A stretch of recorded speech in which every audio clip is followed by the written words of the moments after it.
미국에서 이제 1분기 GDP 확정치죠, 이게 나왔습니다. 이제 2.0으로 나왔는데 예상보다 굉장히 좋게 나왔어요. 이러니까 아니 경기 침체는 안 오는데 오히려 경기는 세니까 금리 인상을 더 하지 않을까, 플러스 더 길게 가지 않을까, 이런 얘기가 나오고 있습니다. 그러니까 무조건 GDP가 잘 나오는 게 또 시장 측면에서는 좋은 게 또 아닌 것 같아요. 그런 부분에서 봤을 때 여러 가지 분석 중에서 미국 증시가 변곡점에 지금 와 있다. 약세장, 강세장 그 사이에서 방향을 어떻게 정하는지 분수령이 될 것 같다. 뭐 이런 얘기를 하고 있습니다.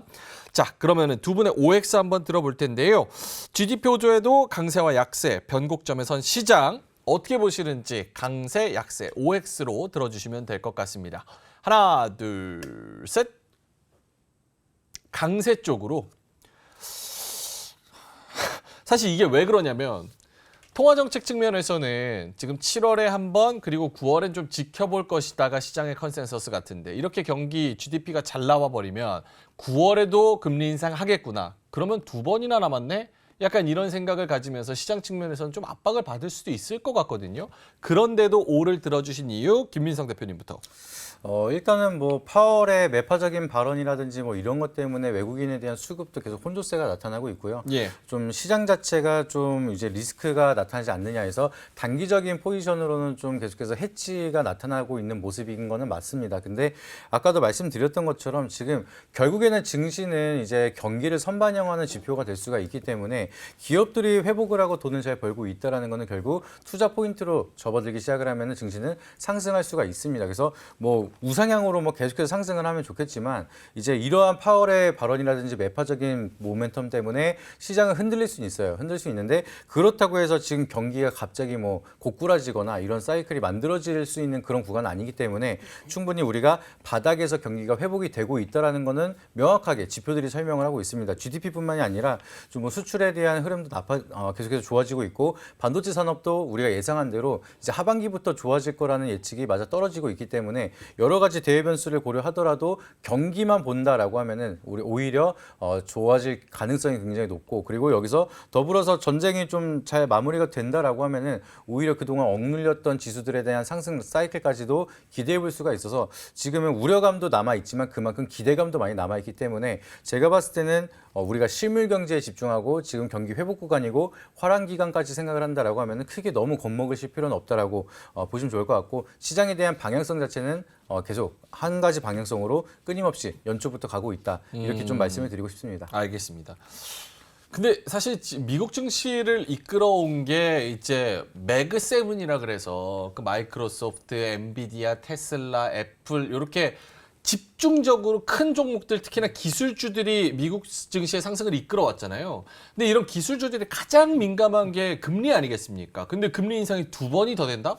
그러면은 이미 벌써 엔비디아나 테슬라 많이 올라온 부분이 있고 그런 부분에 있어서 조금 더 매파적인 이런 분위기, 경제 지표 형성이 되면 꺾일 수밖에 없겠다라는 생각이 들고 그럼 우리나라 증시도 역시나 반도체나 IT 쪽이 많이 장악을 하고 있기 때문에 같이 뭔가 잘 갈 수는 없겠다 이런 생각이 좀 들기는 하거든요. 이상희 기사님은. 과연 두 번 올릴 수 있을까요? 오. 네, 이런 생각도 해봅니다. 왜냐하면은 GDP 2.0 나오는데 두 번 못 올리나요? 그러니까 이제 저처럼 생각하는 분도 있을 거예요. 그러니까 하반기에 좀 미국 경기 침체 우려 이런 저런 전반적인 좀 그런 게 좀 기저로 좀 깔려 있는 부분도 있는데, 야 다행이다. 소비가 좀 잘 나왔네. GDP 괜찮은데 그래서 우려까지 안 가고 발표되는 지표들이 조금 좋게 나온다고 하면 그게 아주 예상보다 높게만 나오지 않는다고 하면 좀 골디락스로 갈 수 있는 거 아니야? 뭐 이런 기대감도 가져볼 수 있는 것 같고요. 그리고 또 한 가지는 야 이거 왜 이렇게 안 꺾이지라고 생각하는 대표적인 지표 중에 하나가 코어 CPI죠. 코어. 네, 코어 CPI인데 5월에 그 이제 헤드라인 CPI는 뭐 4.0까지 떨어지긴 했지만 근원 CPI가 몇인지 기억하시나요? 아직까지도 5.3입니다. 너무 차이 나요. 야, 주거비 때문에. 네, 어떻게 이렇게 이렇게 끈적끈적하냐라고 하는데 맞습니다. 그 주거비만 제외를 하면 5.3이 아니고 3.9까지 하락을 해요. 근데 하반기서부터는 지금 추세상 뭐 선행 지표도 있고 이제 지금 주거비가 이제 가파르게 꾸준히 떨어질 좀 것이다. 하락할 것으로 전망이 되기 때문에 이제는 이제 하반기부터는 야 드디어 코어 CPI도 이제는 하락하는구나라는 것을 볼 수 있을 거거든요. 이런 것도 있기 때문에 뭐 파월 입장에서는 정말 오랜만에 금리를 동결했기 때문에 시장에서 그래 조금 이제 금리 나도 이런 기대감을 깨줘야 되는 건 맞는 것 같아요. 그런 상황에서 조금 이제 지표가 좋게 나오니까 또 이제 반대편에 있는 이제 투자자들 입장에서는 어떡하지 이렇게 하지만 예. 아직까지 그렇게 크게 걱정할 단계는 아니다라는 말씀을 드리고 싶고 그리고 시장도 보면은 지금 이제 8월 말에 엔비디아가 실적 발표해요. 근데 이제 5월 말에 이제 시장 컨센서스보다 한 50% 넘게 매출이 나올 거다. 예. 그래서 한 110억 달러를 제시했죠. 그래서 7월 달에 지금 미국에서 이제 중국 AI 관련해서 뭐 수출 제한한다, 규제한다고 하는데 그로 인해서 좀 시장이 좀 주춤한다, 조정이 나온다. 그러면 8월 말에 아주 서프라이즈한 또 엔비디아 실적 발표도 될 거고 또 국내만 놓고 보더라도 10월부터 어제도 뭐 관련 정부에서 회의가 있었지만 10월부터는 또 이제 반도체도 좀 수출 관련돼서 좋아질 수 있는 기대감이 있기 때문에 네. 시장에서 조금만 안 좋으면은 시장이 좋았으니까 최근까지 안 좋았으니까 그래 안 좋아진다 뭐 이런 얘기 나올 수 있어요. 또 헤드라인으로 막 그런 뉴스도 나올 수 있고. 그렇죠. 근데 거기에 너무 또 치우치지 말자. 몰입되시면은 좀 큰 거를 놓치지 않을까 이런 생각 갖고 있습니다. 알겠습니다. 기본적으로 뭐 GDP가 이렇게 나왔어도 두 번 금리 인상은 좀 힘들지 않을까라는 게 지금 이상현 이사님의 인사이트입니다. 김민성 대표님한테는 7월 달을 봤을 때 우리 증시 쪽으로 조금 눈을 돌린다고 하면 네. 만약에 뭐 아무 일 없이 그냥 쭉 계속 간다고 하면 우리 입장으로 지금 다음 주면 벌써 7월 아닙니까? 네. 7월에서는 FOMC 플러스 삼성전자 실적 요 두 개 가지고 큰 방향성을 좀 정하지 않을까 이런 생각이 드는데 어떻게 둘 다 긍정적으로 좀 보시는 편인 건지? 저는 좀 긍정적으로 보고 있고 삼성전자 실적이 좀 중요한 키포인트가 될 것 같긴 해요. 반도체 산업이 예. 좀 생각보다는 좀 기대만큼 힘을 못 쓰는 것도 있는데 이게 좀 확실한 거를 좀 좋아합니다. 시장 자체가 이제는 이제 기저효과도 있겠지만 확실하게 3분기부터는 회복하는 모습을 보여줄 수 있느냐. 삼성전자, SK하이닉스 이런 대기업들이 먼저 보여줘야지만 뒤에 이제 소부장 기업들도 따라올 수가 있기 때문에 거기에 대한 투자 포인트를 좀 기다리고 있다. 그냥 시장 자체가 투자가 어려워서 그냥 발 빠지는 게 아니라 그런 흐름을 기다리고 있고 매수를 하기 위해서 준비하고 있다라고 좀 생각을 하고 있습니다. 그래서 투자 심리가 아예 뭐 꺾였다라고 좀 보지는 않고 있고요. 여기에 대한 좀 투자 포인트가 잘 만들어진다라고 하면은 반도체 시장 사이클을 또 다시 한번 시장을 주도하면서 좋은 투자 포인트가 될 수 있을 거다 좀 판단을 하고 있고 지금 아까도 이제 이상현 이사님께서 말씀해 주셨던 것처럼 예. 대부분 전문가들이 지금 뭐 월가에서도 블러핑 아니냐.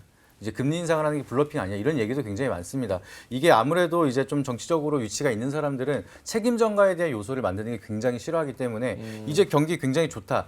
그 전에는 작년만 하더라도 동결 한 번만 하면은 그 이상의 인상은 없다라고 얘기를 했었는데 이제 와서 또 그렇게 말을 바꾸는 거 이유는 그것 때문에 투자 심리가 너무 강해져서 시장을 과도하게 이끌어간다라고 하면은 거기에 대한 책임 전가가 될 수가 있기 때문에 최대한 좀 보수적으로 대응을 해야 돼서 좀 그런 블러핑이 있지 않을까. 그래서 뭐 두 번을 올릴 수도 있고 한 번 올릴 수도 있고 아예 안 올릴 수도 있지만 그래도 끝자락은 다가오고 있다는 게 좀 중요한 포인트가 될 수 있기 때문에 FOMC 아까 말씀드렸던 것처럼 너무 우리가 크게 걱정할 요소는 이제 아니다. 좀 이렇게 말씀을 드리고 싶습니다. 사실 7월 FOMC에서 금리 인상은 지금 기정사실화되는 분위기고 얼마나 매파적인 이야기가 나오느냐에 대한 부분인데 시장은 사실 파월이 어떤 얘기를 하든 그냥 본인 맘대로 그냥 생각을 좀 하는 부분이 있는 것 같고 그렇게 생각하면 그냥 지나가는 이벤트지 않을까 이런 생각이 드는데 삼성전자는 지금 컨센서스 자체가 2분기 실적이 뭐 1,000억에서 9,000억까지 지금 천차만별이기 때문에 어떤 가이던스를 제시하는지 실제로 숫자 얼마나 찍히는지 이게 좀 중요할 것 같습니다. 이상현 비사님은 여기 보면은 중국향 AI 수출 제한 이게 우려지만 어닝 시즌으로 이걸 덮어버릴 것이다.